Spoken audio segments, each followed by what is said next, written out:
Welcome back to Astrophotography Japan. This is a follow-up video to the prior one, which was titled The Ultimate Portable Rig. Shown here is that imaging rig, which includes the mini TeSeek 11 harmonic drive equatorial mount. To start with, I owe some of you an explanation. This video is a re-release. I published a version of it about 2 weeks ago, but after 5 hours, I quickly took it down. The reason is that an astute viewer noticed a mistake made in my experimental method. So in this video, I recently repeated that experiment and corrected my error. Hence, in this video, you may notice images taken on multiple nights at 2 different locations. Briefly, here are the details of the miniature rig configuration, which overall, not including the tripod, weighs less than 5 kilograms. The TeSeek 11 equatorial mount itself weighs only 1.3 kilograms, but that does not include the base. For that, I used my old William Optics latitude wedge. This is a list of conclusions from the previous episode I published regarding the ultimate portable rig. Some of the issues shown here in yellow print were related to guiding. Hence the motivation for this deep dive exploration of guiding performance. In this video, based on new experience and new information, I looked at a number of different features and functions of the mount and the camera to further demonstrate the performance of this system, which I am now calling MiniMax. It's my new personal pet name for this new ultimate portable rig configuration. MiniMax. Miniature size, maximum flexibility, portability, and performance. Okay, to start with, I want to look at the fundamental guiding performance of this new ASI585MC Air camera that has a built-in guiding chip. Conceptually, the idea makes a lot of sense and has contributed greatly to the miniaturization of the size and weight of this MiniMax rig. But how well does it really work relative to the use of a conventional guide scope and guide camera optical tube assembly? The OTA on the left here employs the William Optics 32mm uniguider scope with the ASI120mm mini guide camera. I have routinely used this setup for the last 3 years for guiding most of my telescope rigs from 135mm up to nearly 1400mm focal lengths. My MiniMax rig on the right uses the ASCAR FMA 180 Pro astrograph lens with a dual sensor camera. One of the sensors, the guide sensor, is actually the same hardware found in the standalone ASI220mm mini guide camera. The spec data for both of the guiding sensors are shown here. The 220 sensor is larger, has greater resolution, lower noise, and higher quantum efficiency. By most measures, it is a superior sensor to that found in the 120mm mini. But the question remains, packed together in the same camera, the ASI585MC Air, does the 220mm camera sensor actually perform better in guiding?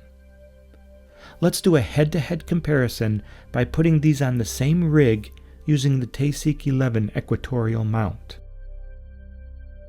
Here is the rig setup I used on this particular night. The external guide scope OTA was mounted on the top of my MiniMax rig and connected to the camera via a USB-C cable. So basically, there are 2 potential guide cameras available to the ASI Air. Let's get started. When connecting to the ASI Air, on the initial screen, you can select your cameras, focal lengths, and mount before pressing enter. Here you can see me scrolling through the menu to find OnStep, which is the operating system used to control the TeSeek 11 mount. And after entering, you can verify this connection on the mount menu page as well. For guiding performance analysis, I collected data from 5 different star regions. They are summarized here on this slide. At this point, for illustration purposes, I will show you the process I used on the star Regulus. To begin with, I slewed to the star Regulus, located in the eastern sky. I then selected the ASI585MC Air guide sensor and entered the proper focal length, which on this 585MC Air camera is the same as the imaging focal length, 180 millimeters. Next, I went into the active guiding screen to clear any prior calibration data and then displayed the sensor image. At this point, if you press the middle icon on the right, which looks like a rifle scope, the ASI Air will initiate the multi-star guiding calibration protocol, such as that which you see here. Upon completion of this calibration protocol, guiding then automatically begins. The continuous display of active guiding data is shown here in sped-up format. This was captured using the screen video recording function on my Samsung Smart Pad. Later, when playing this screen capture video on my iMac computer, I could take static screen capture images and display a series of overlapping data snapshots. Remember now, in addition to the 220mm Air sensor, we also have the William Optics guide scope with the ASI120mm Mini as well. So after collecting the 220mm Air data, I stopped guiding and switched to the 120mm Mini guide scope and ran through the same data collection process again. Here, I had to make certain that I changed the focal length to 120 millimeters for the William Optics scope. Otherwise, the data would be erroneously calculated by the ASI Air. That was the mistake I made in the prior video. I forgot to change the focal length from 180 to 120 millimeters. So if you were one of those few people who saw that initial video I published previously, please disregard the data and conclusions I made. I sincerely apologize for the erroneous oversight. Now, obviously, since I am changing cameras and telescopes to the ASI120mm Mini, it is necessary to do another guiding calibration as well. And following that, I then proceeded to collect data with this classic guiding OTA. Again, my intention was to collect continuous guide data for 3 to 5 minutes at that same sky position. Okay, let's look at the data for these 5 stars. Notice data was taken on both sides of the meridian from east to the west and at several azimuth points in between. My first sky target was in the Orion constellation, the star Rigel.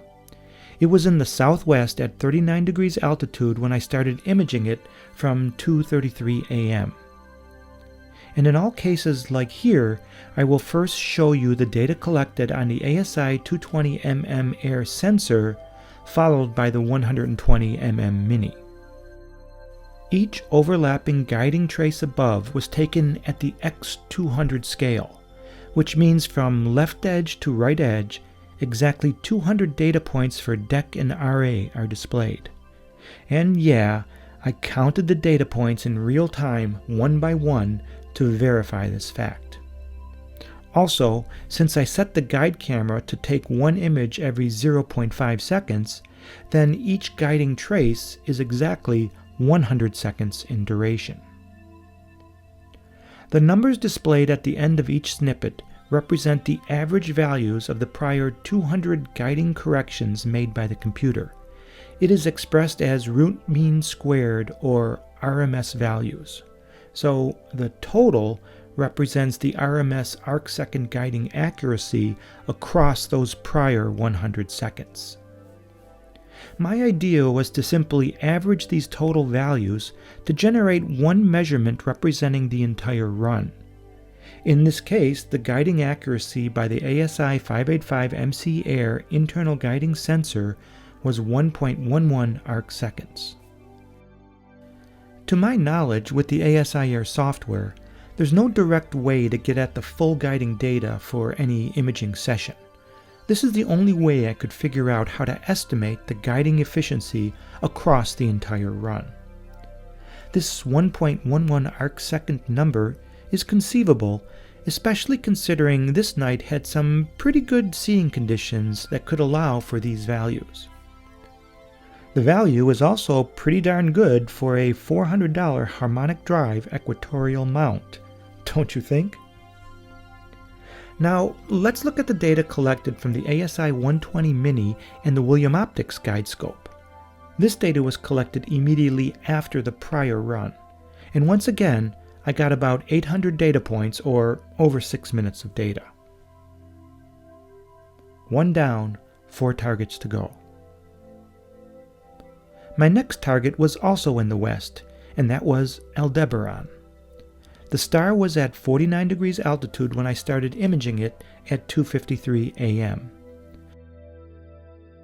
I took a lot of data on this one because I suspected that the spiky data may have been due to some wind buffeting. It was not particularly windy this night, and I even took extra precautions, erecting a tarp barrier, but perhaps there were some gusts. I surmised that taking extra data, nearly 10 minutes in this case, would give me a more true overall accuracy. And next, here is the data on Aldebaran when using the classical guidescope setup.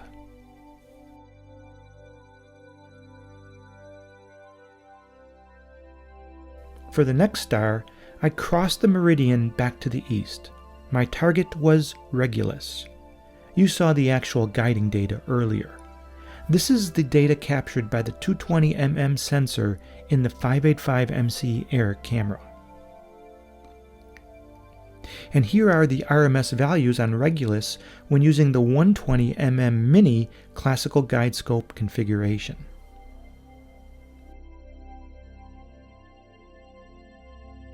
Let's keep moving. Alphard is a star in the east in the constellation of Hydra. Guiding here in this sky region when using the 220mm Air sensor was actually below 1 arcsecond RMS error on average. And then with the ASI120mm Mini, the average arcsecond RMS error around the star Alphard was also very similar.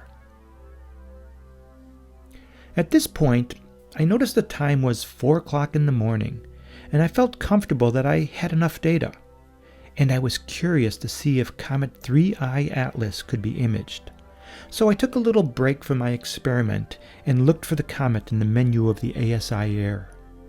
I was surprised to see it listed there, so I selected it and swung the scope to the eastern horizon where the comet was low and rising, as twilight was approaching. Here is the final processed image. Not much to look at, actually. Oh well, let's move on.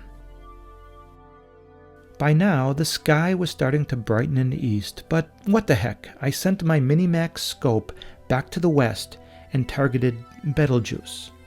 With the ASI585MC Air dual sensor camera, I recorded more guiding data from 5:21 a.m. It was getting brighter and sunrise was less than an hour away, but I also managed to capture data with the 120 Mini and William Optics guidescope as well. I think the slightly higher guiding numbers on Betelgeuse were probably a consequence of brightening sky conditions and morning breezes that accompanied the early dawn hour. But that completed my set. Here is all the data. And if we look at the sum totals of these 5 tests, it comes out to 6.08 and 6.16. Clearly, I don't need to calculate any standard deviations or other statistics to know that this difference is not significant. All that work just to say that the ASI585MC Air on the TeSeek 11 mount guides just as well as a classic guidescope guide camera optical tube assembly. My other conclusion is that guiding with the TeSeek 11 mount is capable of achieving quite low numbers, sometimes even consistently at or below 1 arcsecond RMS error. Who knows what it can do under even better sky conditions? Now, there was one last issue I wanted to address in this video. automated guiding restart after the Meridian flip. I was having trouble with this in my prior video, but it turns out this issue is quick and easy to address. A kind viewer commented that one setting on the ASI Air will correct the problem I was having. Under Guide Settings on the ASI Air is a switch that I never noticed before and never used: Auto Flip Deck Output after Meridian. In fact, this switch does not even appear if you are using the AM5 or AM3 mount, hence I never saw it before. But in this case, when I selected On Step from my mount settings, the switch suddenly became visible. Apparently, you must have this switch engaged to properly use the TeSeek 11 mount if you plan on a Meridian flip. When you touch the question mark to get information on this setting, it clearly points out that only on-step driven and a few other mounts require this data output reversal to be engaged. I did not do that previously, so it is no wonder that guiding did not work immediately after a Meridian flip. To test this, I went to the ASI Air sky map and picked a sky region just barely east of the Meridian to reposition my field of view. I then did a new guiding calibration with the ASI585MC Air sensor and set up a repetitive imaging capture routine taking 30-second images. Image capture and guiding ran until it automatically halted itself a few minutes before the Meridian flip. Here you can see sped up screen capture and video of the rigs synchronized to the same timeline. Following the Meridian flip, within a few seconds, the guiding indeed reinitiated on its own accord, remaining reasonably stable, with image capture soon re-engaged, taking 30-second subframes. Here are the first 4 images taken after the Meridian flip. All 4 of them appear to be excellent subframes with no star trailing. Voila! It worked. But just to be sure, I repeated the Meridian flip again at another random position east of the line and verified the flip and re-establishment of guiding and imaging one more time. Okay, let's do a quick summary. Use a high-quality USB-A to USB-C cable for data transfer between the mount and ASI Air devices. 2. Select On Step under Mount Settings for connectivity and activate Auto Flip Deck Output after Meridian under Guide Settings to get guiding to initiate properly after the Meridian flip when using the TeSeek 11 mount. 3. On this night, the overall average RMS value for guiding by the ASI585MC Air was 1.23 arcseconds. This was the average of 22 different data tracings on 5 different stars, encompassing 36 minutes of guiding data. 4. There was no difference in guiding performance using the internal guide sensor in the ASI585MC Air camera at 180mm focal length versus an external classic-style guide scope and guide camera optical tube assembly. Overall, based on the data presented here and my new experiences with the mini TeSeek 11 harmonic drive, I have become even more positive about this mount and its reliability and performance with small optical tube assemblies. The TeSeek 11's portability and performance is very impressive, especially for a mount that costs only $400 US. The only thing I still don't know about it, however, is operational longevity. Only time will tell. Thanks for hanging on to the end of this rather long and detailed video. I appreciate your interest in my MiniMax imaging rig and its capabilities. Gazing at the night skies here in Yokohama, Japan, I am JPAstroGuy. My name is Paul Cheesejow. Let me wish you clear and dark skies for imaging enjoyment, and thank you for watching Astrophotography, Japan.